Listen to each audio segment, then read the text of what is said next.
Para hacer el psicoanálisis. Ahí está. El psicoanálisis más accesible para todos. Entonces contamos con seminarios en línea, que de ratito les estaremos platicando, y también hacemos este tipo de eventos especiales, que son análisis, cinematográficos y psicoanalíticos de diferentes películas. No recuerdo cuál es esta, la verdad, pero ya llevamos varias y bueno, en esta ocasión les quiero presentar a los invitados que tenemos por aquí. Si Mariana, ahí está. Está Joaquín con nosotros, Joaquín Lusternau. No sé si me escuchas, Joaquín, ¿estás por ahí? Ahí estás. Hola, muchas gracias por estar con nosotros, Joaquín. Joaquín es cineasta independiente, es director cinematográfico, tiene largometraje, que es Realidades de Humo y me imagino que más, y cortometrajes de ficción, destacando Me Verás Volver. Él es docente en el Centro de las Artes de aquí de San Luis Potosí y en la UNIAT. Y tiene estudios de semiótica y enseñanza artística. Y pues está con nosotros en la parte del cine. Muchas gracias, Joaquín, por estar aquí. Tenemos a Mónica Martínez Galindo. Bueno, Joaquín ya había estado con nosotros. Mónica, esta es la primera vez que estás con nosotros. Muchísimas gracias por estar aquí. Mónica es licenciada en psicología y estudió la maestría en psicoterapia psicoanalítica. Es directora de la Asociación Civil Colonia Juvenil, que ya tiene una experiencia de 11 años en la asociación y 5 en la práctica clínica privada, que atiende a adolescentes y adultos, por si les interesa. Tiene diplomados en psicosomática, en derechos humanos, en gestión social y en sostenibilidad. Sí, tiene también cursos y seminarios correspondientes al psicoanálisis, como la enseñanza de Lacan en el psicoanálisis, sexo y sexualidad en la teoría psicoanalítica, la angustia según Lacan, clínica psicoanalítica freudiana y lacaniana, y bueno, entre otros. Muchísimas gracias, Mónica, por estar aquí con nosotros. Gracias a ustedes, un placer. Y tenemos también a Fernando Santamaría, que también ya es la segunda vez que está por aquí con nosotros. Fernando es gestor cultural, productor de audiorelatos de ciencia ficción en el equipo. Tiene Psicofonías, que es un podcast, y es productor del podcast que está en Spotify, si mal no recuerdo, de Histeria Colectiva, y tiene la especialidad en terror y ciencia ficción. Muchísimas gracias, Fernando, por estar aquí. No sé si por ahí estás. Creo que va yo un poquito tarde, pero ahorita se conecta. Ok, bueno. Bueno, les voy a platicar un poquito de los seminarios que vamos a tener a principios de mayo. De hecho, pero creo que está batallando con el audio. No, ya, creo que ya no está batallando.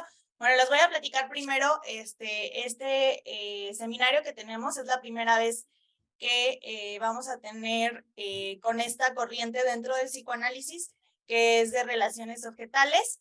Es clínica psicoanalítica con niños y adolescentes y lo imparte el maestro Agustín Martínez. Él estudió en la Asociación Psicoanalítica Mexicana y él, su teoría, lo va a dar desde la teoría winnicottiana. La verdad es que es muy buen maestro, ha dado en universidades y a nivel maestría y de dar los seminarios, no nada más en la teoría, sino que también a la hora de dar pues la reflexión. Y este seminario se va a impartir, solamente van a ser 4 sesiones de 2 horas. Es martes a las 9, martes 9, 16, 23, 30 de mayo, de 8 a 10 p.m. horario de México, y va a ser vía online. Entonces, si a alguien les interesa, ahí están el contacto. Y es Dante. ¿Me escuchas, Dante? Sí, hola. Sí, okay. Sí, muy bien, Dante. Dante va a dar el siguiente taller que es complementario a este seminario. No sé si nos quieras decir de qué trata el taller, Dante. Hola. Sí, te Hola, escuchamos. hola. Hola, buenas noches. Bueno, yo soy Dante Mancilla. Yo me dedico a las artes y también me gusta mucho el psicoanálisis.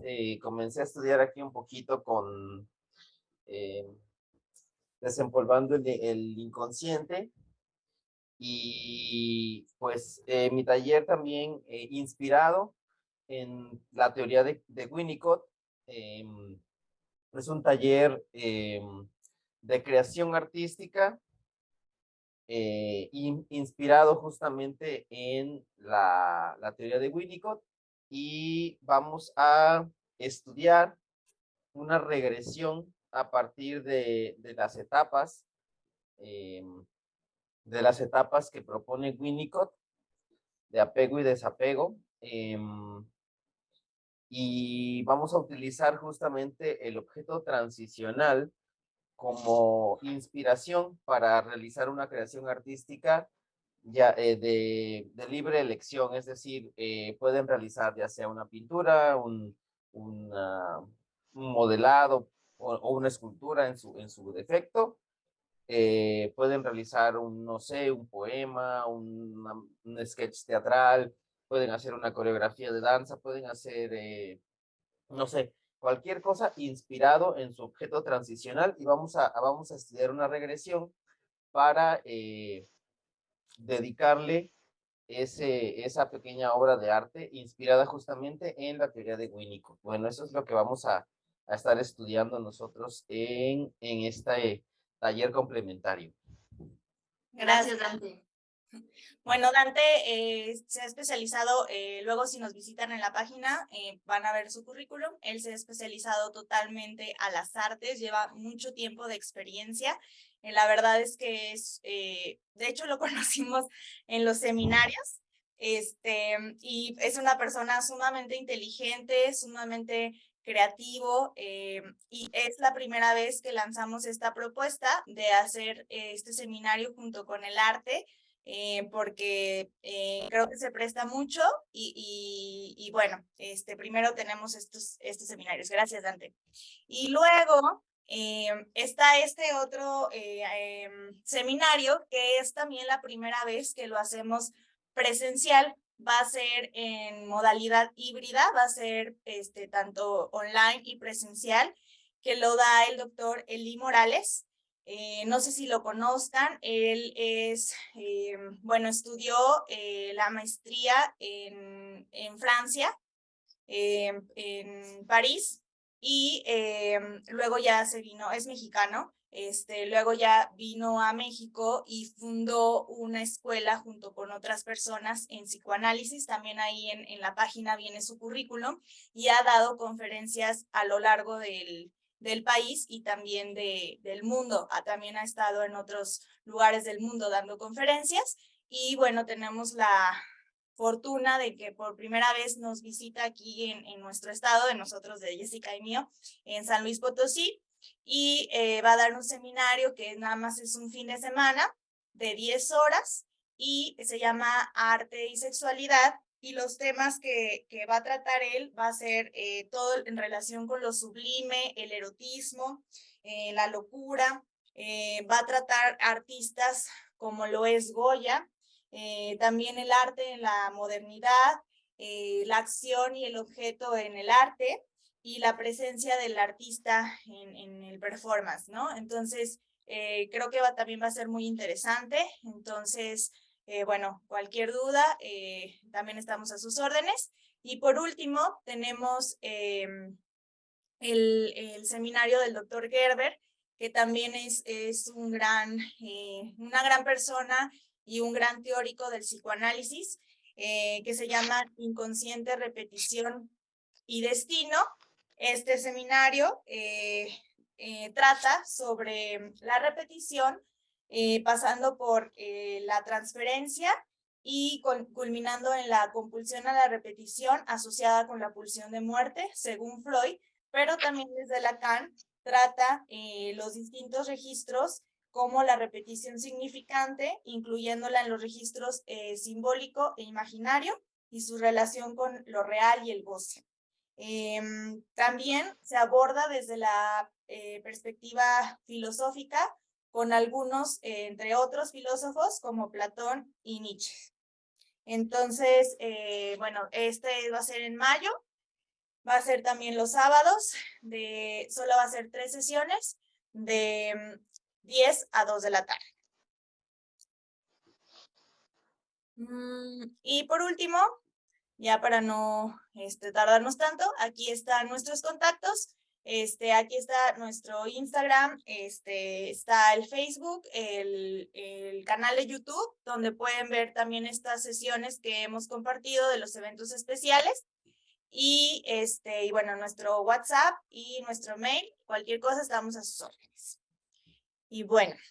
Nada más para, perdón Mariana, nada más para comentar, las sesiones, bueno, que son vía Zoom, se quedan grabadas para su posterior consulta y bueno, la que mencionaba Mariana, que es híbrido, bueno, aquí en San Luis, y les damos material de lectura digital también. Sí, y cualquier también, duda estamos. Claro, perdón. Y también les damos facilidades de pago de poderlo pagar en parcialidades. Bueno, ¿quién quiere comenzar por esta película? La verdad es que esta película pues ya es relativamente vieja. No sé si ya vieron a Jared Leto como muy joven, ¿no? Que es el más famoso. Y la verdad, para mí en lo personal es una de mis películas favoritas.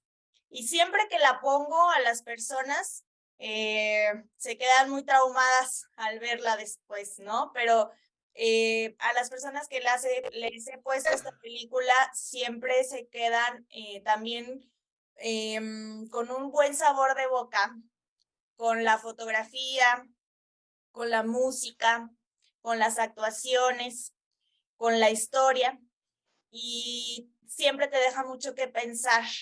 A pesar de que es un tema que podamos decir común, por decirlo de alguna forma, creo que es una película que lo da a entender de una forma muy realista, muy crudo, y a la vez, a mi parecer, no sé qué opinen los participantes y a los invitados especiales, te hace sentir todas las percepciones y sensaciones de los personajes.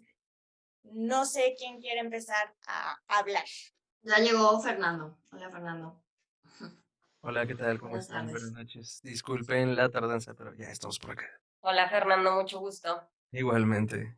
Pues yo la verdad es que me gustaría iniciar solo con esto, igual y no adentrarnos en el psicoanálisis desde ya para escuchar a Joaquín y Fernando también. Gracias por la invitación y la verdad es que es un placer y un gusto compartir con Joaquín, a quien admiro desde hace mucho tiempo, y bueno, a Fernando, a quien he tenido apenas desde hace unos meses el gusto de conocerlo a través de Desempolvando lo Inconsciente. Entonces, bueno, la vara está muy alta, es mi primer evento o mi primer análisis de una película con tanta gente y no dentro de aulas o dentro de otros espacios. Pero bueno, yo vi esta película entre los 15 y 16 años y la verdad es que no recuerdo que me hubiera angustiado tanto como ahora. Cuando la vi por segunda y tercera ocasión estudiando la licenciatura, tampoco sentí tanta angustia, yo creo que entre los 19 y 22 años, y estaba pensando que quizá porque pues pasaba yo la adolescencia cuando la vi por primera vez y luego pues por el intento de ligar lo que revisaba yo de teoría en las asignaturas de psicoanálisis mientras estudiaba la carrera con lo que sucedía en la película, ¿no? Y bueno, a lo mejor también Jared Leto en ese entonces me parecía muy guapo y pues por eso también me fascinó la película, ¿verdad? Ahorita ya me gustan más grandecitos, también dije, ¿qué onda? Ya es un bebé. Pero bueno, ahora que la vi para prepararme para este evento, les decía, sí me angustió, unas partes más que otras, pero también y por eso decía que me gustaría pues escuchar a Joaquín y a Fernando, porque creo que reconocí y valoré más la fotografía, los efectos, los planos, la música, las actuaciones, la narrativa, ¿no? Porque a lo mejor la vi pues con con otra cosa en mi cabeza, ¿no? Que no nada más intentaba, como les decía, ligar teoría con lo que veía ahí, ¿no? No sé si la volvería a ver con el objetivo de analizarla desde el psicoanálisis, por esto que les digo que sentí, pero algo que rescato ya del lado pues del psicoanálisis o de lo social y de lo social, es que este filme fácilmente lo podríamos engañar a muchas personas, creo, y decirles que es 2023.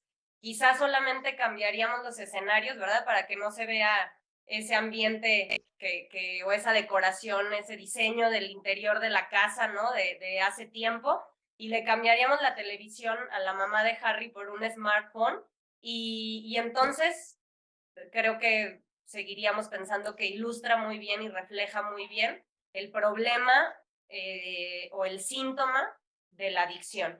Y digo el síntoma de la adicción porque creo que desde el psicoanálisis, según lo que he revisado y lo que fui revisando también para la película, pues no tiene el objetivo el analista de encontrar o de perseguir que el adicto deje de consumir.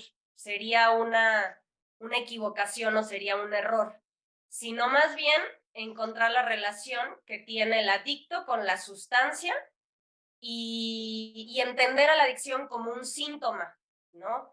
Y entenderlo como un síntoma, entonces permitirá que el analista pueda ir explorando o investigando, analizando, ¿no? Sobre el origen, sobre el por qué, el para qué, ¿no? Y la función que la sustancia o que la droga tiene en el sujeto, ¿no?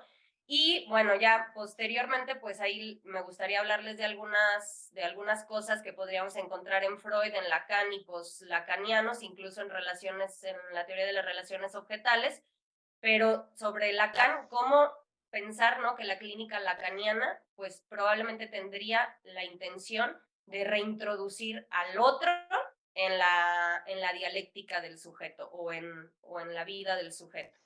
Entonces, bueno, creo que hasta aquí y me espero un poco para no agarrar solo yo el micrófono.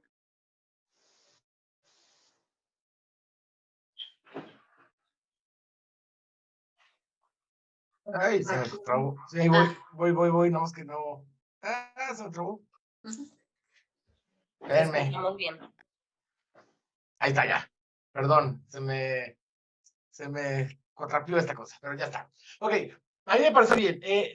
Me pasa algo similar, Mónica, que también la vi hace muchísimo tiempo, la película, y obviamente vas teniendo otras percepciones, pero la película sigue siendo buenísima, ¿no? O sea, a mí me sigue encantando y me sigue encantando todo lo que hace Aronofsky.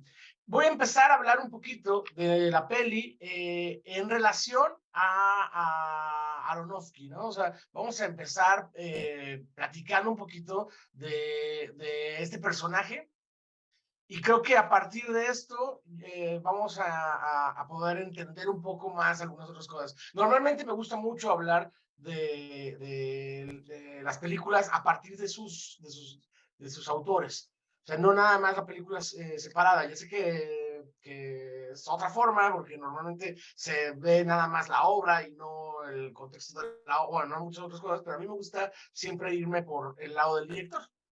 Entonces, en ese caso, si vemos esta es la segunda película de Darren Aronofsky. La primera película que tiene es la de Pi, que así rápidamente es un personaje que está tratando de encontrar la relación entre Pi y la sección áurea, y entre todo eso, pues cae en una locura impresionante, ¿no? Entonces, esa es una, la siguiente es Requiem, la siguiente es The Fountain, donde son tres historias paralelas, pero todas van alrededor de un árbol, y la historia central es Hugh Jackman, un científico que está buscando la cura para su esposa, para una enfermedad que tiene su esposa, una enfermedad degenerativa, y pues cuando la encuentras es demasiado tarde, ¿no? O sea, no sin spoiler, pero es lo que es como lo que va pasando dentro de la peli. Entonces, la que sigue después de esa es Creo que ya se va con el luchador, o no me acuerdo si es la cuarta. The Wrestler, luego el Cisne Negro, Mother, y al final ahorita tiene The Whale, ¿no? Y digamos, todas tienen un tono totalmente distinto. Bueno, ahí entre esos está Noah, que está como que deambula por ahí, no, nada más. Pero, todas tienen un tono totalmente distinto, todas hablan de cosas distintas, sin embargo tienen algo en común todas estas películas. Y ese común es que, uno, empezamos siempre con personajes que están mal, o sea, que ya están mal de entrada, o sea, no empezamos como toda la literatura o todas las historias, donde los personajes entran en su primer estadio de su mundo y luego tienen este plot point donde entran a un mundo completamente diferente y continúan. Eso es lo que nos enseñan en una estructura de guión, bueno, en una estructura aristotélica todo el tiempo. Sin embargo, los personajes de Aronofsky empiezan jodidos. Y lo único que van a hacer es ellos mismos irse más al fondo. Todos, en todas las películas tenemos ese tipo de personajes. Quizá Mother los tiene un poco menos porque tiene todas estas referencias bíblicas y todas esas cosas, que bueno, al final de cuentas, si nos vamos un poquito meticulosos, tienen lo mismo, ¿no? Volvemos a las mismas cosas. Igual Pero de todos jodido. los demás, ajá, exactamente. Todos los demás están así, ¿no? O sea, son personajes que ya son adictos, o sea, que ya tienen esta parte de adicción hacia algo. Tienen y es una adicción realmente el dejarse llevar, o sea, el entregarse por completo, ¿sí? Aunque parezca canción, bueno. Entregarse por completo ¿cómo se llama? A esto que disfrutan, demasiado, ¿sí? Y que los notas. Y aparte, no, algo que hace Aronofsky es que no juzga a los personajes porque disfrutan sus adicciones. No los juzga. Eso está, que quizá en Requiem es donde más juzga porque tenemos una parte, digamos que podremos tener alguna enseñanza, pero no hay, ¿no? O sea, al final son personajes que dicen, me voy con todo, ¿sí? Y esto es lo que me gusta hacer, o sea, esto es lo mío, esto es mi parte. Con Requiem, ese discurso está todavía un poquito alterado porque sí hay una consecuencia muy marcada, pero en las otras películas esta misma forma, y si lo ven en The Whale, es eso, ¿no? O sea, es esta parte de no juzgar, sino simplemente es un personaje que tiene esa adicción, que sigue eso, y que sabe que se va a joder con ello, pero lo seguimos haciendo por nuestras pulsiones, ¿no? Seguimos haciéndolo, seguimos usándolo, seguimos tratando todo esto. Entonces, bueno, Requiem, aparte, hay un director que me gusta mucho, un director francés, que se llama François Truffaut, y dice que las primeras películas de cada director siempre son de una manera muy vertiginosa, son muy rápidas, son muy agresivas, son como que quieren devorar el mundo, y son hasta que avanzan en su filmografía y hasta que avanzan en edad, entienden una forma de contar el cine mucho más madura y bajan todo eso. Vemos a Aronofsky, vemos la comparación de Requiem con The Whale y vamos a encontrar justo eso que está diciendo, ¿no? O sea, lo que dijo Truffaut le pasa a Aronofsky, le pasa a todos, excepto a Nolan, pero le pasa a todos los directores, ¿no? Que terminan haciendo algo como más sencillo. Y creo que en este ímpetu de la forma que tiene Aronofsky es que se fue mucho a la forma.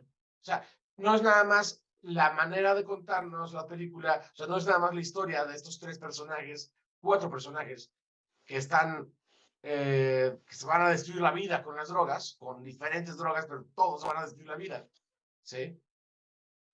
No es nada más eso, sino la forma. Es una forma que lleva que no nada más eso, sino que marcó una generación completa en la forma de hacer cine. Un cine lleno de inserts rápido para contarnos algo.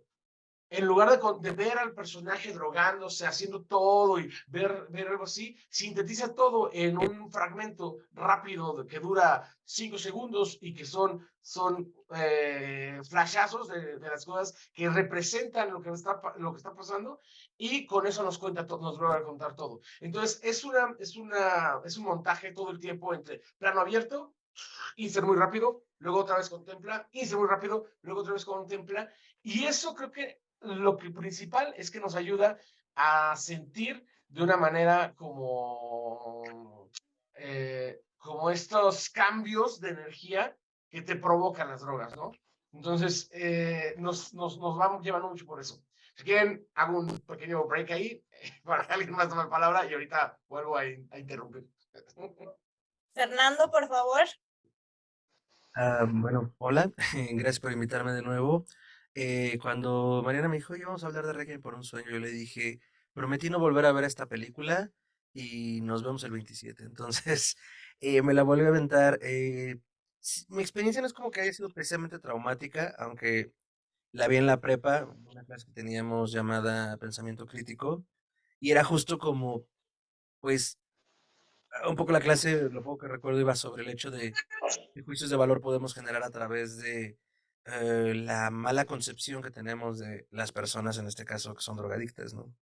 Y digo, más o menos así iba la clase, pero sí se me hizo muy pesada la película.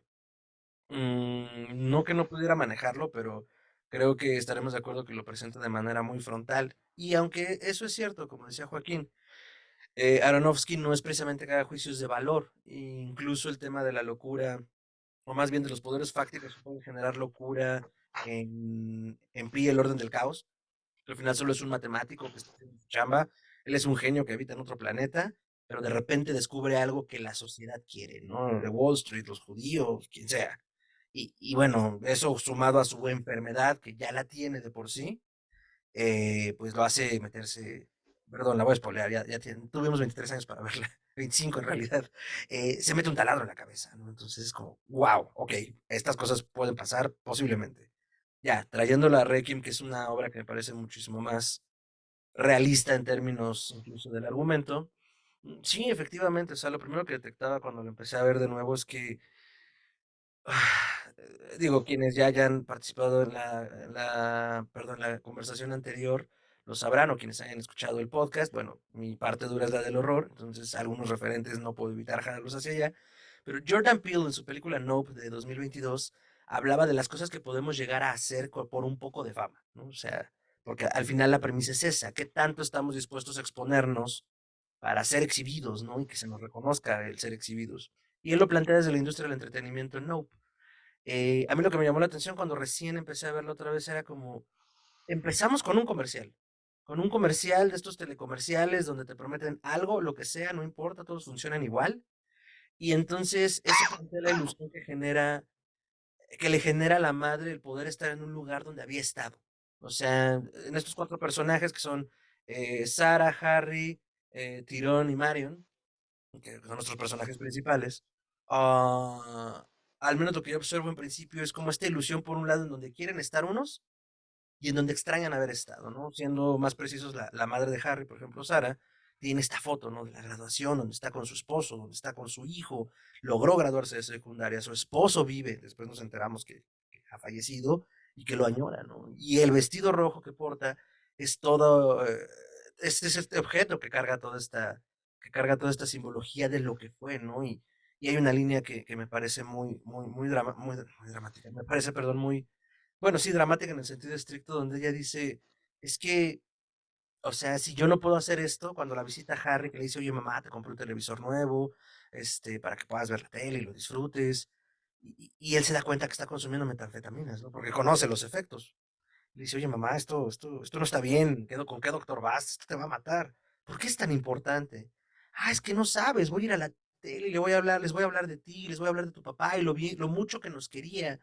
Y empieza a reclamar, ¿no? Le dice, es que a ver, o sea, yo hago lo que hago porque tengo que hacerlo, la trapeo el piso, lavo los platos, eh, pero ¿por qué tendría que hacerlo, no? Entonces, o sea, me parece poderoso como cómo va avanzando Aronofsky dentro del argumento donde, pues simplemente ellos están tratando de, cada uno donde puede, Tanto salir como de una trampa de pobreza y al mismo tiempo cumplir ese sueño, ese mítico sueño americano, ¿no? Digo, para quienes estén familiarizados un poco cómo opera la economía norteamericana, eh, como en cualquier otra es muy difícil salir de la trampa de pobreza y por otro lado, también es muy fácil caer en ella, ¿no? O sea, por el sistema de deudas, por las hipotecas, por los préstamos universitarios, por cómo están subiendo todas las cosas. Entonces, que la gente viva en su auto no es poco común en las grandes ciudades. ¿Por qué digo esto? Porque al final creo que lo que plantea Aronofsky es el lado oscuro del sueño americano. ¿Qué estamos dispuestos a hacer para cumplir las expectativas de quien sea, ¿no? Porque al final, recordemos también esta escena entre Harry y Mario, ¿no? O sea, él le dice, oye, es que tú tienes mucho talento para poder hacer esto de la ropa, vamos a hacerlo juntos, vamos a juntar el dinero. ¿De dónde? De drogas, pero el punto es, el propósito de ellos, al final de cuentas, no es más que cumplir un sueño de vida, vivir en pareja, perdón, y poder aspirar a lo que los demás tienen, ¿no? Entonces, pues a mí no me parece nada descabellado en ese sentido. El asunto es el espacio donde habitan, dónde coexisten, a qué tienen que enfrentarse.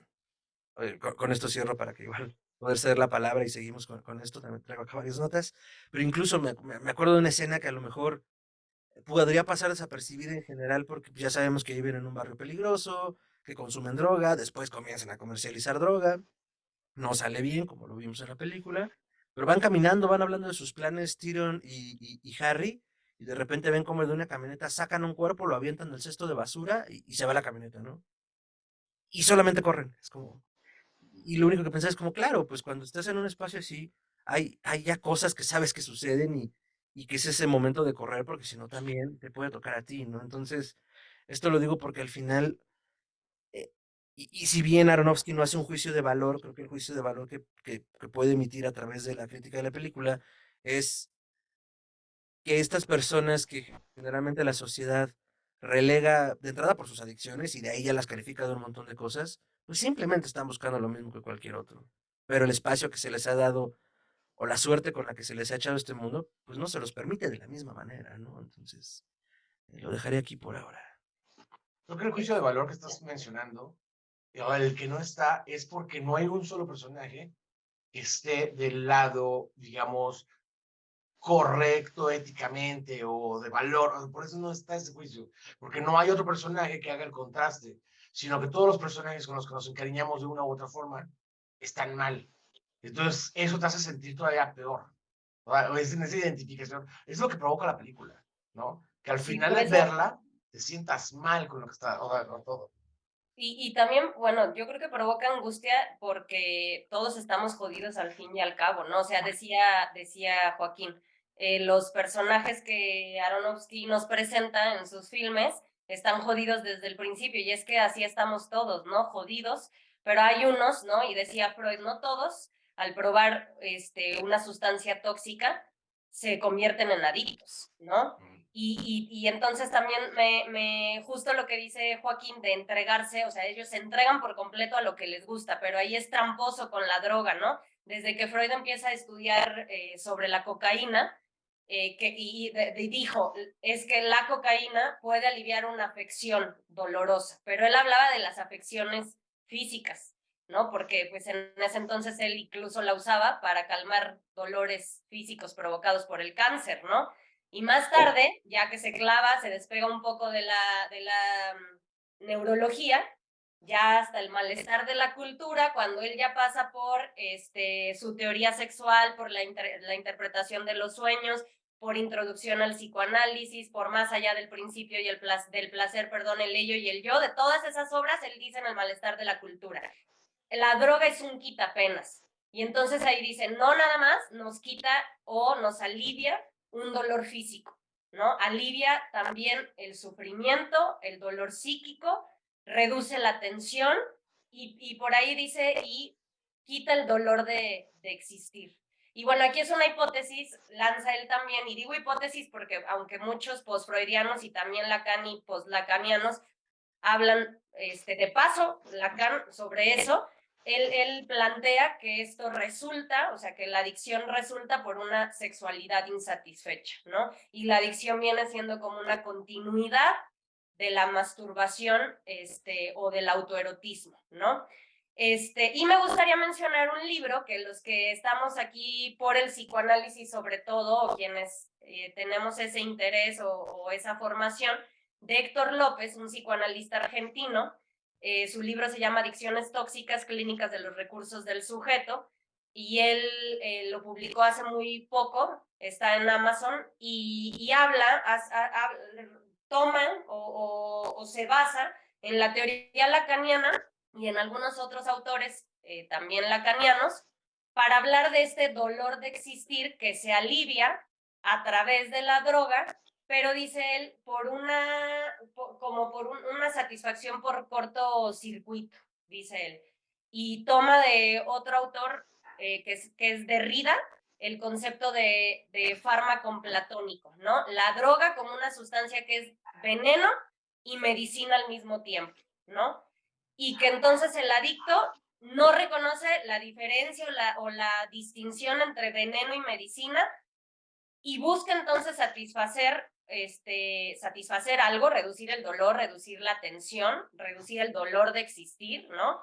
Pero entonces no pasa por lo simbólico, ¿no? O sea, no tiene la capacidad de utilizar la metonimia y la metáfora, ¿no? Hablando de Lacan, para poder simbolizar aquello que es el dolor de existir, ¿no? Lo digo muy así, pero bueno, está cabrón entender todo eso, ¿no? Creo que Héctor López en este libro hace algo muy interesante, ¿no? Le llama, satisfacción por cortocircuito, ¿no? Esto que digo, ¿no? Consume la droga, siente placer el adicto, entonces aparece la fantasía de aliviar el dolor y luego entonces aparece el consumo compulsivo, ¿no? Y no simboliza nada. Y entonces Joaquín también lo alcanza a ver, ¿no? Dice, me voy con todo. Y sí, se van con todo y gozan de gozar de Lacan, ¿no? No gozar de placer, ¿no? Y se van con todo y la línea es súper delgadita o cada vez más delgada. Yo también eso pensaba, ¿no? Ahora con el rollo del fentanilo y de otras drogas mucho más cabronas que las que vemos ahí en Requiem por un sueño, quizá la línea es bien delgada para pasar a la psicosis o pasar a la muerte, ¿no? Y bueno, también ya me callo para escuchar más cosas. Mónica, no, perdón, ¿puedes repetir el nombre del libro? Sí, se llama Adicciones tóxicas, clínica de los recursos del sujeto. ¿Lo podrías poner en el chat, Mónica, por favor? Sí, claro, ahorita lo pongo. Gracias. Bueno, a mí me gustaría resaltar algunos comentarios de ustedes y plantearles como algunas, pues, preguntas, podría ser. Me llama mucho la atención el comentario del vestido rojo que dice Fernando, ¿no?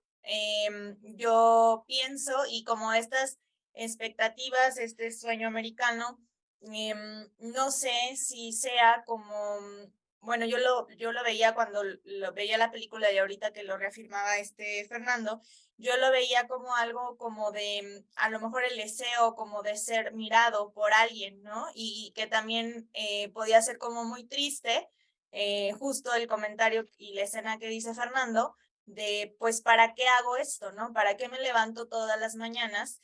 Y para qué limpio, lavo, me baño, me arreglo, ¿no? Si no hay nadie que esté aquí, ¿no?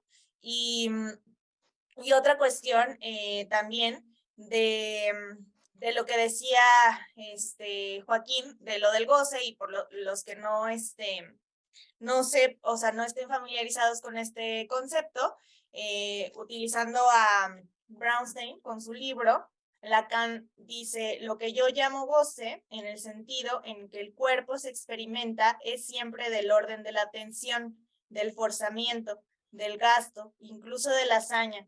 Indiscutiblemente hay goce en el nivel en que comienza a aparecer el dolor, y sabemos que es solo en ese nivel del dolor que puede experimentarse toda una dimensión del organismo que de otro modo permanece vedada. Y en la cuestión, por ejemplo, de lo que mencionaban de las adicciones, no sé ahorita qué piensen, pero por ejemplo, todas estas definiciones que ahorita hablaba Mónica, pues que estamos viviendo en una época en la que no queremos sentir, en la que tanto, por ejemplo, hay adicciones, ¿no? Nos drogamos, inclusive, bueno, ahorita en México, que ahorita ya está legalizada con marihuana para relajarnos, o inclusive con medicamentos psiquiátricos también, para pues también estar más estables. Y creo que también esto lo hace ver mucho la película por la parte de la señora que va al médico porque es más aceptable o es más, pues no sé, un doctor le hace ir, ¿no? Y es muy triste, bueno, a mí me hizo muy triste o muy real también ver esa escena en la que ella va y no, ni siquiera es vista por el médico. O sea, el médico está todo el tiempo viendo su hoja, y ni siquiera la enfermera tampoco, y no pueden ver que la paciente está mal, ¿no? Y no se fijan en la singularidad del paciente. Y cuántas veces también no hemos visto en esto en la medicina, ¿no? Incluso nos decían en la carrera, ¿no? Que ya hasta los DSM, que es los que se basan para diagnosticar los psicólogos y los psiquiatras, ya nada más parece que van a ver los criterios y después van a poner qué medicamento le corresponde a cada quien.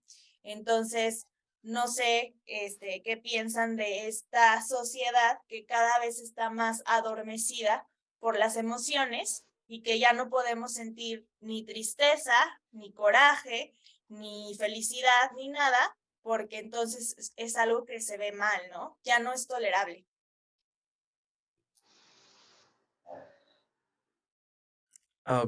¿Yo? No sé, ¿alguien? Sí, es que, a ver, estaba recordando un poco ahorita lo que dices en cuanto a las emociones. Sí, como Bauman hacía un planteamiento sobre la sociedad líquida. Y digo, siendo muy reduccionista, digo, el asunto con la sociedad líquida que trataba Bauman sí fue como una antesala ante las formas en las que nos vinculábamos o en las que nos vinculamos ahora en redes sociales. Digo, no digo que precisamente Bauman fuera un profeta, pero creo que tenía la visión de perfilar la sociedad hacia esta hiperglobalización, hiperconectividad, pero que al mismo tiempo nos iba a cortar, pues, propiamente el contacto, ¿no? O sea, también, por ejemplo, Slavoj Žižek decía que lo que hemos perdido por la experiencia, al no cortar nuestra leña, al no tomar nuestra agua del río, al no pescar nuestros peces, pues había una experiencia valiosa de la realidad descrita y cómo interactuábamos con ella, que ya no teníamos por no hacerlo. Y digo, al menos en principio Jack, después creo que perdió un poco el piso, decía, no es que esté mal, pero pues reconozcamos que hemos perdido algo allí, ¿no? O sea, y claro, o sea, no, está muy padre vivir en cuevas más sofisticadas y que muramos con el doble de edad que hace 200 años, 300, pero, pero sí hay algo que hemos perdido. Entonces, como apuntando a esta parte que plantea Mariana de la sociedad y de cómo nos relacionamos y también de cómo nos miramos, pues creo que si bien no es nuevo, sí se destaca más porque la hiperconectividad es más evidente. Ahora también pensemos que cómo nos relacionamos ahora, el internet y todas estas cosas, pues para ser honestos es un mundito así. O sea, porque para tener internet y para poder hacer estas cosas, pues sí tenemos que tener una serie de condiciones como seres humanos o vivir en unos espacios privilegiados en muchos niveles, ¿no? Entonces, a lo que quiero llegar es que si se sienten esos efectos no es precisamente solo por cómo ha evolucionado o que es algo exclusivo de la época que vivimos. Por muchas otras razones en otros momentos hemos tenido esta problemática, ¿no? Entonces, regresando un poco a la parte de la película, y creo que lo decía al principio Mónica, ¿no? O sea, a lo mejor solo habría que cambiar escenografías y el mensaje es igual de vigente, pero quisiera rescatar también esta parte de lo que ustedes decían, pues desde el terreno del psicoanálisis, mucho mejor dicho, pero que a mí también me brincó, ¿no? Como el sufrimiento como vía de placer, ¿no? O sea, como en esta tergiversación de qué es lo que se supone, qué funciones debemos desempeñar nosotros, ¿no? O sea, en teoría, pues, según como lo entiendo, pues debemos responder a esta pulsión del bienestar y obtenerlo de la forma que podamos, ¿no? Entonces, pero por otro lado tenemos, como bien decía Joaquín, a estos personajes, no solo que empiezan mal, sino que pues más bien también estamos viendo ya el final de la historia. O sea, las cosas que podían salir mal o que salieron mal ya pasaron. Solo estamos observando cómo está terminando esto, ¿no? Y de ahí también que la película podría incluso sentirse un poco rápida hacia el desenlace, el terrible desenlace que tienen todos, porque todos acaban sumamente mal. Y bueno, eso un poco en relación a cómo lo percibe la sociedad, ¿no? O sea, bueno, en resumidas cuentas, lo que quiero decirles es como siendo tan grandes como las masas y habiendo como todos estos poderes fácticos y élites y para que existan unos tienen que existir otros, pues como que esta miseria en donde habitan estos personajes, pues siempre ha existido, ¿no? Independientemente del punto de la historia en el que nos encontremos. Creo que sí tenemos esta parte de social sobre los personajes, pero también creo que Aronofsky agarra a sus personajes para que de una u otra forma nos encariñamos de ellos. O sea, vemos el personaje, se me olvidan los nombres de los personajes, pero no de los actores, de los personajes, ¿no? Pero el de Jared Leto, de alguna forma nos cae bien, o sea, nos sentimos mal con él porque decimos, es que no es malo.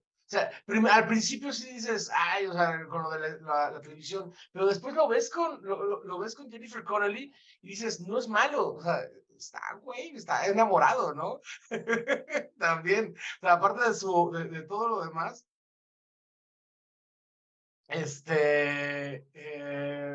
sigue con ese amor, sigue obsesionado también, pues con todo lo que hay como alrededor de esa relación. Entonces te vas sintiendo mal con él porque dices, es que no lo hagas, o sea, todo el tiempo es ese que estás en pantalla y dices, no lo hagas, no lo hagas. Y luego la ves a ella y la ves yéndose en pique y también dices, no lo hagas. O sea, ¿por qué? ¿No? Ves a la mamá y dices, ¿pero por qué? O sea, te sientes mal con este programa de televisión y también esa droga, porque en cada uno es una droga. O sea, la misma tele, en el caso como lo pone aquí la película, es otra de las drogas. O sea, a Aronofsky le encanta eso, ¿no? O sea, no es nada más la droga como que en esta parte es muy específica, sino, insisto, en las otras películas, o sea, en El Luchador, es esa droga del seguir sobre el ring y seguir luchando. En Black Swan es esa droga de ser la mejor. O sea, cada uno siempre tiene sus obsesiones para ello. Entonces, creo que lo que logra muy bien esta peli es que no está ese juicio de valor, pero sí sentimos feo con cada personaje, porque cada personaje nos encariñamos de él. Entonces, yo creo que eso es lo que al final te deja ese saborcito todavía más feo, porque dices, es como cuando ves Irreversible, ¿no? Que ves el final y dices, pero te vi hace una hora, bien, o sea, ¿no? O sea, y acá es lo mismo, o sea, termina y dices, te vi hace una hora y todo estaba bien, pero ¿qué te pasó en el camino, no? O sea, ese es el asunto, que siento que logra muy bien la película. Y a diferencia de otras mismas películas bueno, de otras películas que tienen la misma temática de drogas, sí, perdón, Mariana, me equivoqué ahí. Estoy leyendo los comentarios, discúlpame. Ya, dije, a ver. Ya no lo tienes brazos. Sí, sí, sí. Este, eh, eh, otras películas que abarcan la misma temática como de hacia las drogas, esta creo que es como un camino sin salida y no, o sea, las películas de Aronofsky no te dan esperanza alguna. Es como lo que vimos con Lars von Trier, ¿no? Con esto de melancolía, que al final este director tampoco te da una esperanza, ese tampoco, o sea, no hay ese rollo ay, bueno, todos los personajes, y hubo uno que logró salirse a tiempo y bravo, no, aquí vas con todos y todos como tragedia griega, vámonos hasta el final, ¿no? Entonces, Y creo que te voy a interrumpir, Joaquín, sí, porque dale, creo que entonces lo hace muy bien Aronofsky, porque así es la vida, ¿no? Así es la vida, o sea, sí, hay unos que probablemente nos salvemos, ¿no? Probablemente al pasar pues yo me voy a atrever a decir que por el psicoanálisis, ¿no? Espero no sonar muy soberbia, pues quizá nos vayamos a salvar un poco del dolor de existir, ¿no? Pero la verdad es que pocos, y entonces decía, lo hace muy bien él, Y lo hace muy bien también porque el psicoanálisis tiene que mirar al adicto no como el flagelo social o la escoria de la sociedad, ¿no? Lo tiene que mirar con su singularidad, y también me parece que aquí no podríamos, ¿cómo se dice?, reducir o generalizar. Simplemente lo vemos en estos 4 personajes. Todos tienen falta de X, ¿no? Decir, todos tuvieron un rollo ahí con su mamá, entonces por eso son adictos, ¿no? Y entonces decía, mirar al adicto como un sujeto, una persona, ¿no? Pues que merece ser analizada y merece dejar de sufrir, ¿no? No sé qué tanto, y no sé qué, bueno, a ver qué piensan Joaquín, Fernando y también los que están aquí. Por lo que decía Mariana, hemos normalizado un tanto las adicciones, ¿no? Y entonces que vayas a un bariatra y te dé anfetaminas no está tan mal, ¿no? Y que veas a un chavo drogándose en la calle o consumiendo mota, está ya no tan de la chingada, ¿no? Pero entonces, por eso creo yo que sin hacer un juicio moral, ¿no? Pues estamos expuestos o en riesgo de normalizar lo que muy probablemente no está bien, y no está bien por esto que decía hace rato, ¿no? Porque es una medicina, pero también es un veneno, ¿no? Y también, ahorita que Fernando recordaba o hacía referencia a Bauman, ¿no?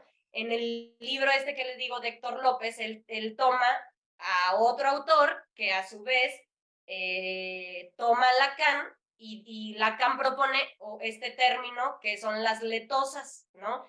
Y Lacan se refería a las letosas como objetos de goce que el mercado produce. Y lo hace por ahí de cuando empieza a estructurar o a plantear su discurso del capitalismo, ¿no? O su discurso capitalista. Pero entonces Héctor López dice, voy a usar a uno que se llama Carotti, la verdad nunca lo he leído, que propone que las letosas son las sustancias químicas, pero también en la actualidad son las creencias religiosas, es la tecnología y son muchas otras cosas, ¿no? Por esto que Joaquín decía, pues la tele también es una adicción, ¿no? O era una adicción, ¿no? Y por Fernando que decía, ¿no?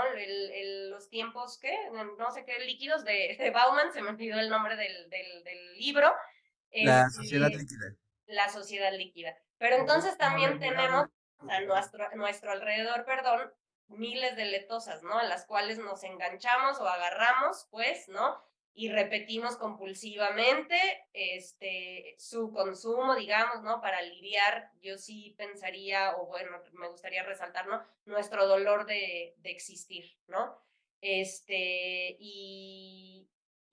por ahí varios psicoanalistas, ¿no? Dicen pues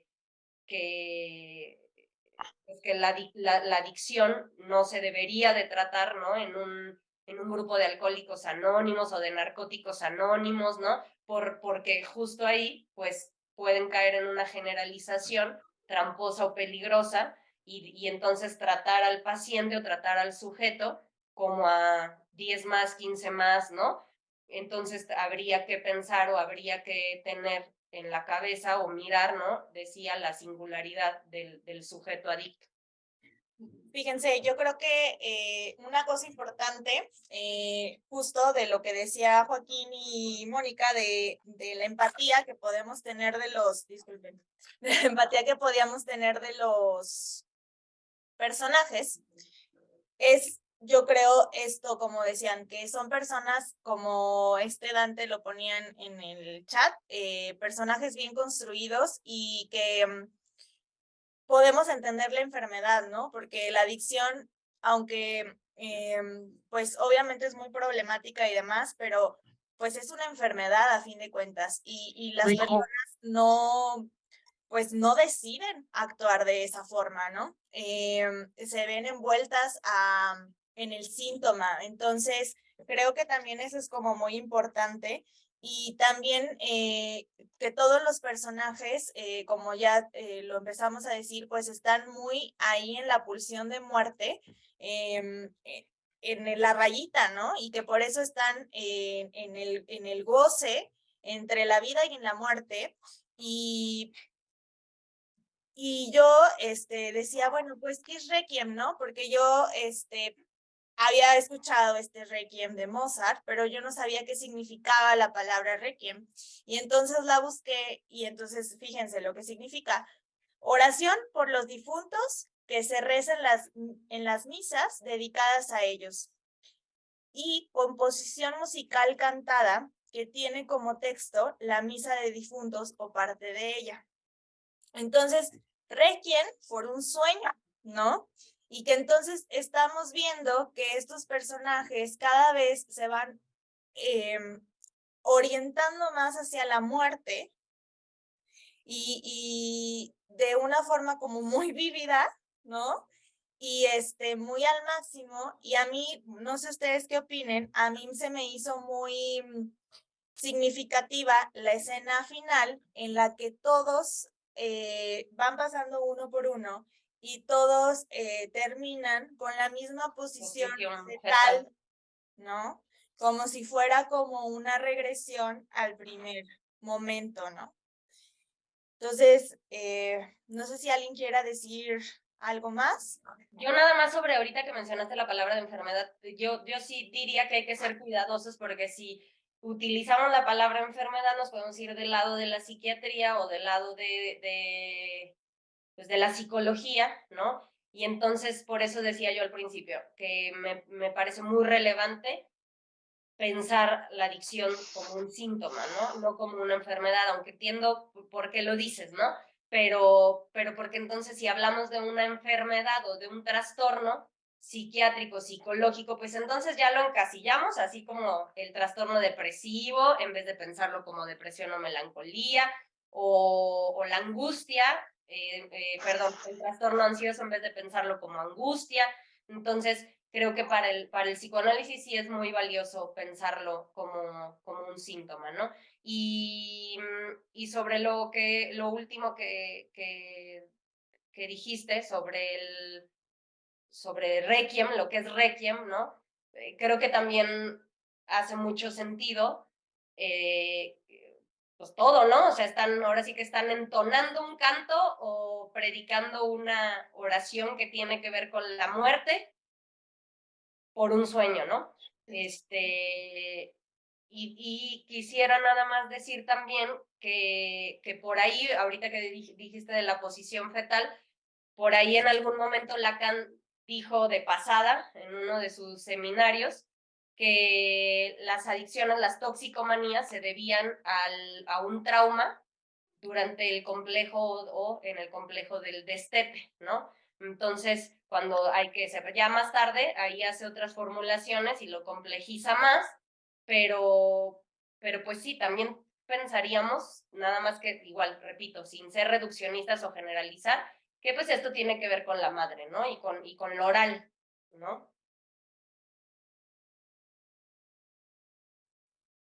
Fernando y Dante, ¿después quieren decir algo? Sí, justo en lo del Requiem, y más bien yo lo veía más como la muerte de los sueños. Ajá. O sea, como, por eso hacía hincapié hace rato, como que estamos viendo la parte final, no sé, todo lo que puede salir mal ya salió mal, y estamos viendo nada más el deterioro final de estos personajes, digo, sin necesidad de que nos lo cuenten, ya nos vamos haciendo una idea, ¿no?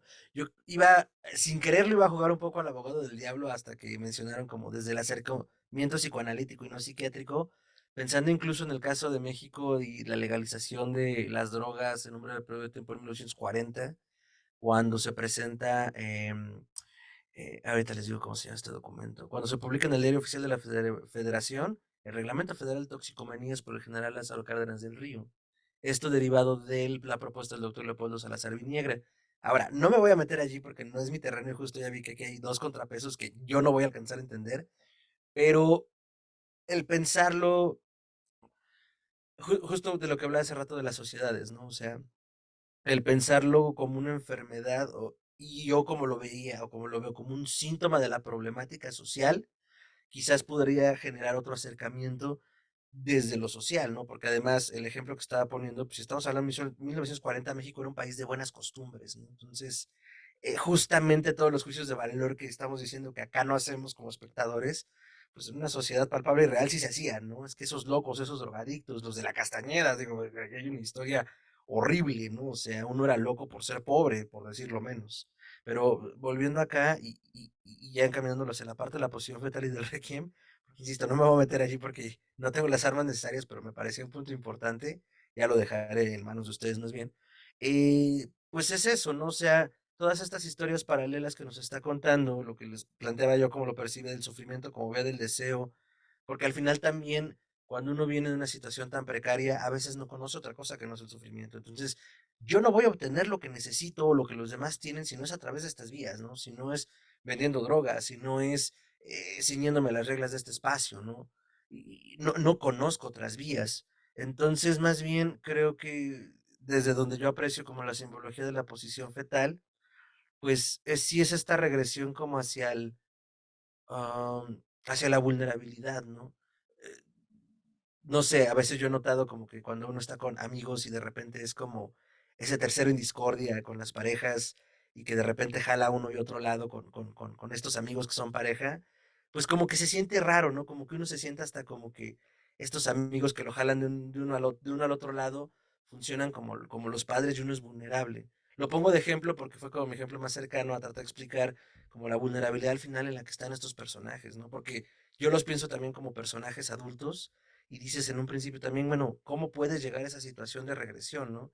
Pero en este caso, pues es todo lo que te orilla y todas las cosas que pueden salir y que pueden salir mal y que salen mal y que pues todo lo vemos en la película de Aronofsky, porque además justo esta secuencia final hacia que se le infecta el brazo, se lo cortan, al amigo lo encarcelan, se convierte virtualmente en el esclavo de un guardia racista, entonces como que de repente todo se desintegra, ¿no? Entonces, eh, para mí la parte de la posición fetal es como cuando ya todo ha fallado, pues solo queda ese ápice de inocencia donde pues nos sentimos vulnerables y que pase lo que tenga que pasar, ¿no? Aparte, lo justo, todos esos detalles, todo lo que van diciendo ahorita, el requiem, esas imágenes, la posición fetal, todo aunado con la música, el soundtrack de Kronos Quartet, o sea, y todo esto de cómo los nombra para hacer este tango, no sé cómo nombrarlo, pero es buenísimo. Creo que eso es lo que también nos va llevando todo el tiempo llevando la película, así como un requiem de música completamente, ¿no? O sea, el nombre no está nada más porque sí. O sea, tiene estos significados, pero también hay una construcción del soundtrack a partir de ello. Entonces está chido. Dante.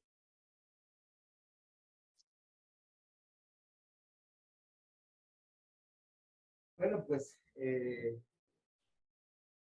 muy interesante todos los puntos. De hecho, me encanta coincidir siempre me pasa que cuando estamos en estos eventos o en curso, siempre hay coincidencias muy bellas sobre información. Fernando a mí también me recordó Modernidad Líquida por alguna razón.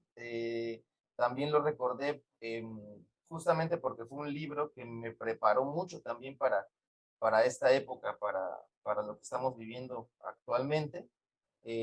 Justamente lo que dice Sigmund Bauman es que nosotros consideramos que la sociedad se encuentra en un estado sólido, que la sociedad se encuentra en un estado ya firme, estable e inmodificable.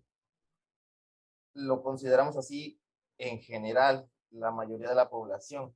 Sin embargo, la sociedad y su sistema tienen un estado líquido, en realidad son un estado líquido. Ellos se van moldeando conforme el flujo del proceso de vida y del flujo del proceso de evolución van pues avanzando en la historia de la humanidad y entonces todo el sistema y todo el comportamiento y todo los vicios, la tecnología, la ciencia, las adicciones y todo el sistema que nos rige se va modificando de manera líquida. Entonces, también me recordó mucho eso porque sí, justamente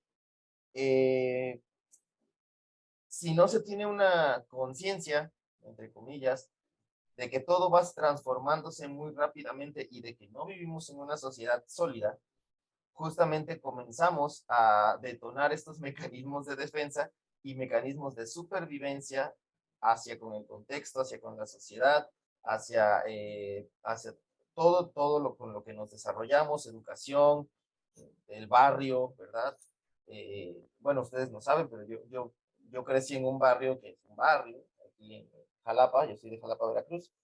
Entonces aquí pues era muy extraño porque yo estaba metido en las artes y yo quería dibujar, pero pues todos los muchachitos de aquí estaban metidos en otras cosas, ¿no?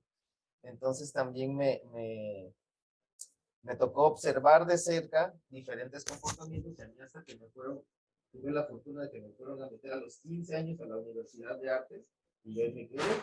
Entonces yo era un universitario de 15 años y era muy bonito, pero sí me di cuenta como los personajes de Requiem, muchos amiguitos que tuve del barrio o de la escuela, los barrios por aquí, tomaron otros caminos como mecanismos de defensa y también y de supervivencia, así como también de, de reflejo de traumas de niños, todos los trastornos que desarrollaron conforme a su educación y a su desarrollo.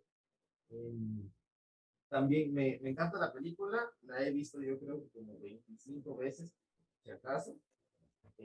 Hubo un tiempo en que la veíamos cuando éramos chavos, la veíamos y la veíamos y la veíamos y la veíamos. Y bueno, se volvió muy popular entre también mis amigos y yo.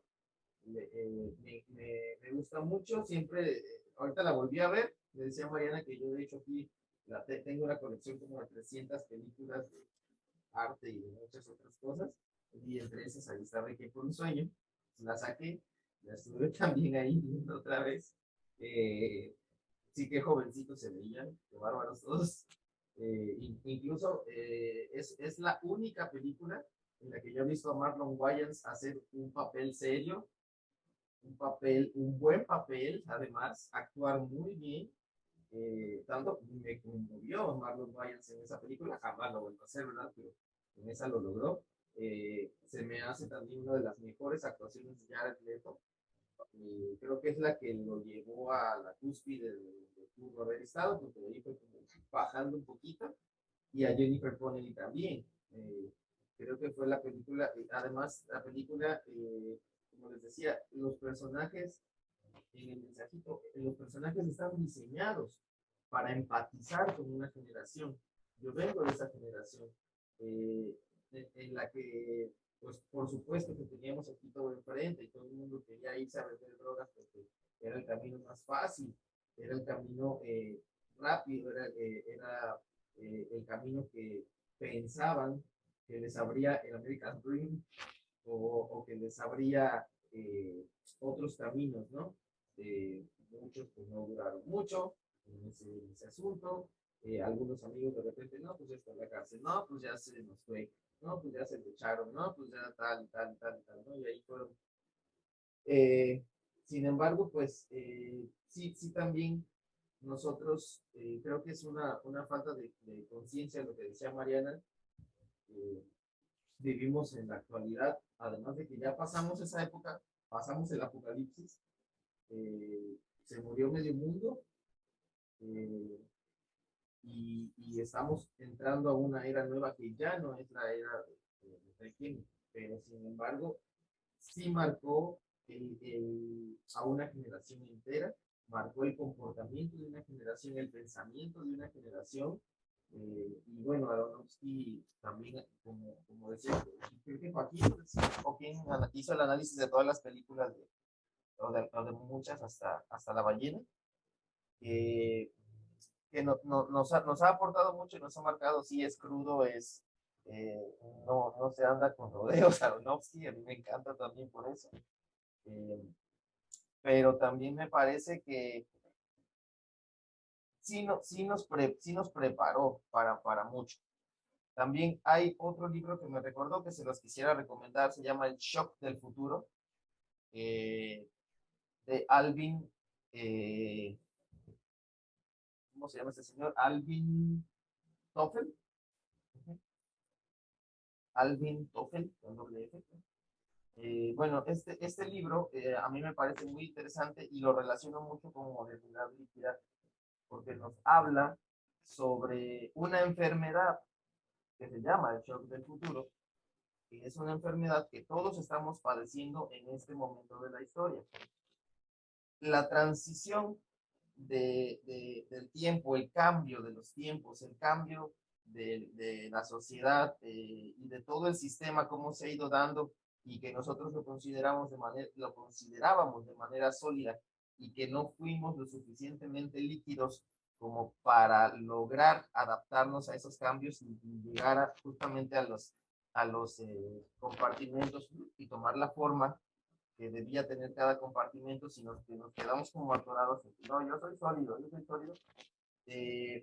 eso nos provoca un shock, porque no nos hemos dado cuenta que vivimos en cierta época y el tiempo pasó mucho más rápido que nosotros, entonces nosotros como sociedad nos quedamos ahí atrás, nos quedamos pensando en que vivimos en cierto estado sólido, cuando en realidad el tiempo nos sobrepasó y estamos ahorita viviendo un shock. Esta era el que nosotros estamos viviendo, este autor únicamente lo compara con la creación de la agricultura, con la llegada de la agricultura a ese nivel, ¿no? Le llama la revolución superindustrial o revolución tecnológica en la que nosotros estamos viviendo ahora. Y nos quedamos como también ahí, ¿no? Insisto, estaba yo en la época pasada, pero no, y entonces me recordó mucho cuando dije, pero es que hace una hora te vi bien, por eso les puse ahí, y ahora ya no tienes brazo, ¿no? ¿Qué pasó ahí? Entonces, se los recomiendo mucho también, creo que empalma muy bien con modernidad líquida, y son también, bueno, Muchas gracias, Dante. Sí. Gracias. Ya para terminar, no sé si alguien quiere decir algo. Yo nada más quiero decir, como para cerrar esto del lado del cine, a mí me encantaron, y no sé cómo se llama esa técnica, Joaquín. Me encantaron dos escenas porque realmente me hizo sentir la escena del abuso, o sea, del abuso en la cuestión del terapeuta, que de verdad sientes el asco, de verdad sientes como la humillación en la que ella se tiene que poner y va a vomitar y que de verdad está escindida totalmente, y la escena en la que está la señora y que va como con el médico y está como yendo así como atontada, oyendo las voces de repente, pero tiene la alucinación como del refri y demás, pero luego tiene la cámara como muy cerca, ¿no? Entonces, como que son dos escenas que de verdad te hacen como percibir. De hecho, en esta peli agarra pone un rig, más que a los actores, con una cámara más pequeña que va pegada al cuerpo. Entonces, para donde se mueve con la cámara. Digo, o sea, ahorita lo vemos mucho con la GoPro, ¿no? O sea, este efecto de me muevo con la cámara. Pero la cámara que traían era una cámara creo que la normal era era una Panavision de 20 y tantos kilos, ¿no? Y la usaron para esto, era una camarita mucho más chica, creo que de 4 kilos, que de hecho en una de las escenas en los detrás de cámara ahí viene como casi le friega la espalda al afroamericano que va en la última escena, que va corriendo, se la quitan y el otro, ¡ay! Y no podía con eso. Sí, pero en esta lo empiezo a usar. De hecho, o sea, parte técnica, tiene mucha parte técnica la peli, o sea, creo. O sea, de evolución, de proponer técnicamente mucho. De hecho, es este ímpetu, creo que comparado con la transformación técnica que también estaba haciendo Gaspar Noé en la misma época, ¿no? O sea, dos directores que creo que se fueron directo para que la forma afectara el fondo. Ok, muchas gracias. Muchas gracias. No sé si alguno de los participantes quiera decir algo, preguntar algo. Gloria. Sí, yo quería decir algo, que el momento de mayor empatía para mí en la película es la casa del empeño, la señora cada vez que recupera la televisión. Eso a mí me consagró como la parte más positiva de la película. Sí. Gracias, Gloria. ¿Alguien más?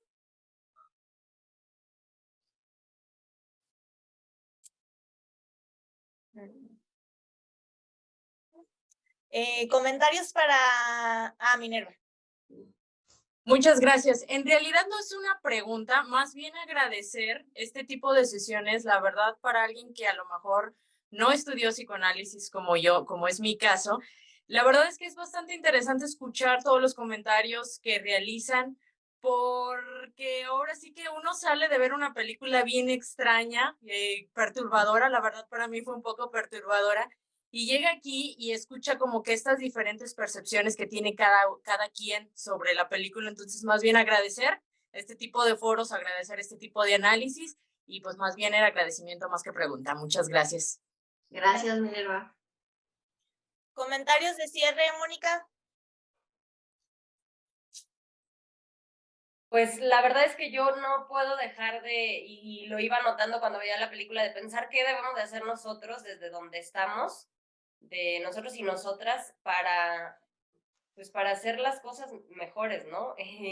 Y sí me gustaría, porque pues aquí habemos varios, o algunas que nos dedicamos al psicoanálisis, creo que demanda esta situación, ¿no? O demanda este síntoma, demandan las adicciones, demanda la época, prepararnos muy bien para poder atender ese síntoma, ¿no? Y decía, ¿no? No puedo dejar de pensar en que vemos una película como esta, y pues también hay un mensaje social, ¿no? O no sé si cursi, ¿no?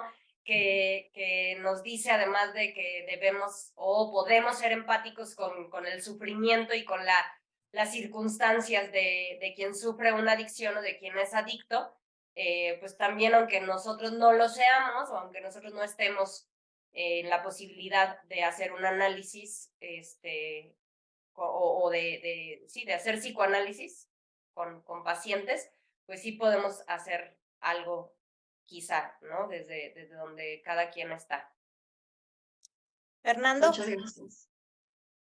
Uy, pues sin ser psicoanalista, yo no soy un psicoanalista de la gran ciudad, pero...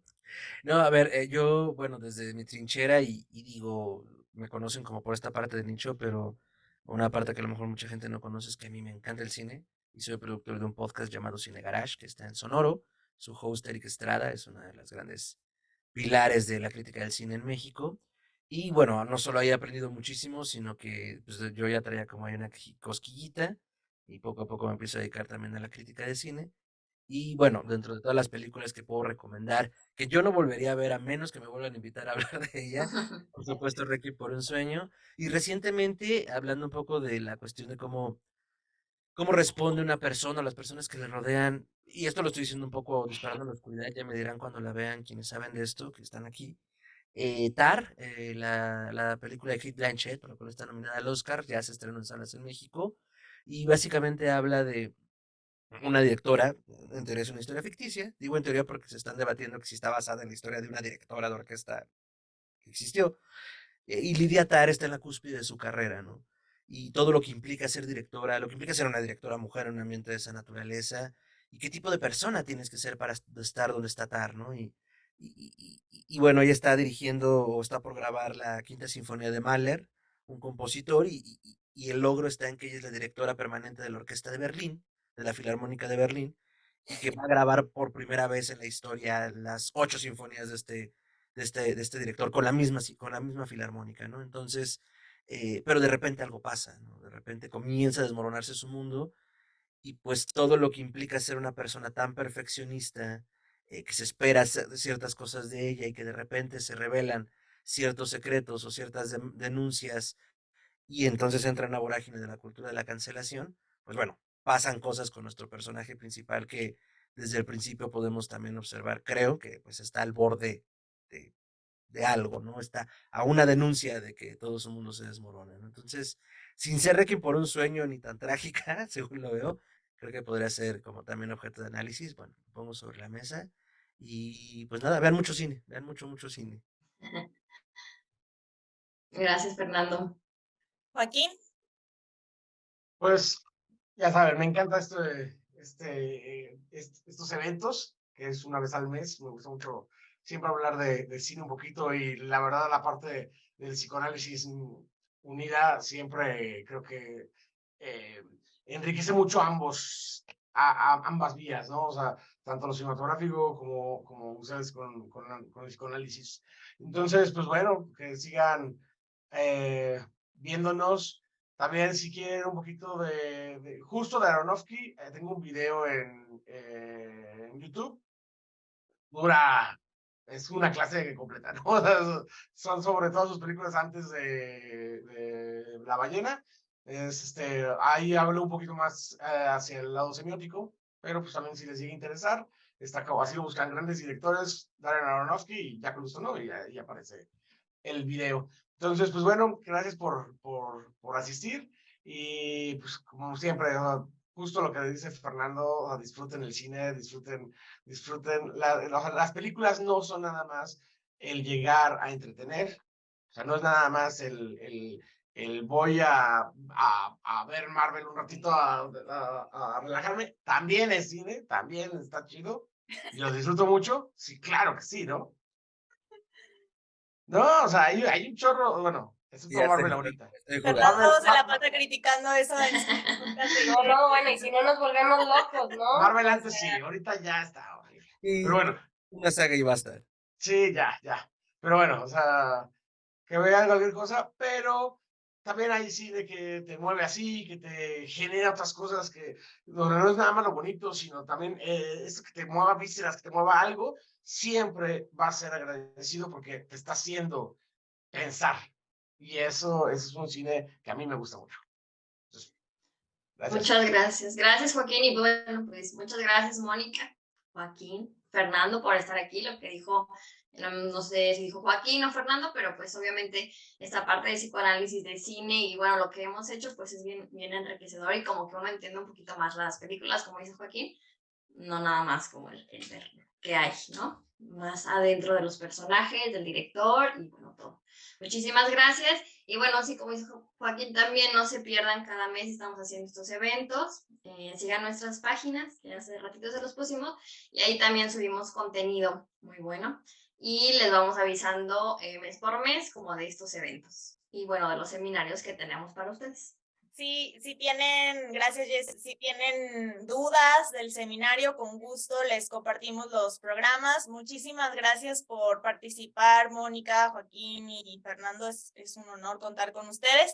Les vamos a spoilear nuestros próximos eventos especiales por si luego, para dejarlos con las ganas, vamos a analizar la obra de Belén López Peiró, ¿Por qué volvías cada verano? Es una argentina muy talentosa y es una novela autobiográfica que habla de su abuso sexual por medio de un tío y es de los 13 a los 17 años, narrada por diferentes voces, desde la justicia, desde la familia, asociaciones, ella misma y la familia. Entonces vamos a tener a un escritor, una psicoanalista y también vamos a tener a un abogado porque va a tomar el tema de la voz de lo jurídico. Y luego vamos a el otro mes a analizar la obra de Kandinsky y cómo fue influido por medio de un músico. Y entonces vamos a tener aquí a nuestro invitado a Dante en el tema de las artes. Vamos a tener también a un músico y bueno, también a un psicoanalista. Entonces, ahí les estaremos avisando. Muchísimas gracias y bonita noche. Nos vemos. Gracias. Gracias, buenas noches. Buenas noches. Hasta luego.